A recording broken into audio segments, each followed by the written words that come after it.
త్రినగర్లో మీరు ఎటువంటి రెస్పాన్స్ చూస్తున్నారు? ప్రజల నుంచి ఎటువంటి స్పందన వస్తుంది?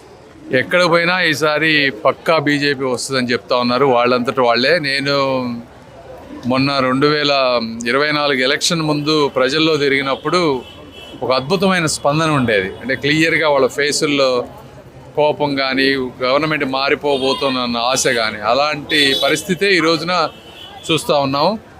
అక్కడక్కడ కాంగ్రెస్ ఓటర్స్ ఉన్నా కూడా వాళ్ళకి చెప్తా ఉన్నాం మీరు ఎందుకు అనేది. సో వాళ్ళు కూడా కన్వర్ట్ అయ్యి వాళ్ళ ఓటు వేస్ట్ అయ్యేటువంటి పరిస్థితి ఉందని చెప్తా ఉన్నాం. సో వాళ్ళు కూడా బీజేపీ వైపు వచ్చేదానికి ఆసక్తి చూపుతా ఉన్నారు. లేదా మీరు ఈ రోడ్లు ఇవి చూస్తూ ఉంటే ఎక్కడికి పోయినా కూడా అందరి ప్రజలకి ఒకటే, మురికి నీళ్ళు వస్తున్నాయి, మంచినీళ్ళు రావట్లేదని చెప్తా ఉన్నారు. సూవరు డ్రైనేజీని వాటిని క్లీన్ చేసేవాళ్ళు లేరని చెప్తా ఉన్నారు.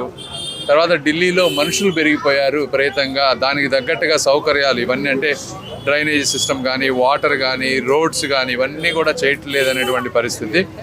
సో డెఫినెట్గా ప్రజలు ఫ్రస్ట్రేషన్తో ఉన్నారు. డెఫినెట్గా ఈ నియోజకవర్గంలో అయితే బీజేపీ గెలిచేటువంటి పరిస్థితి తప్పనిసరిగా ఉంది.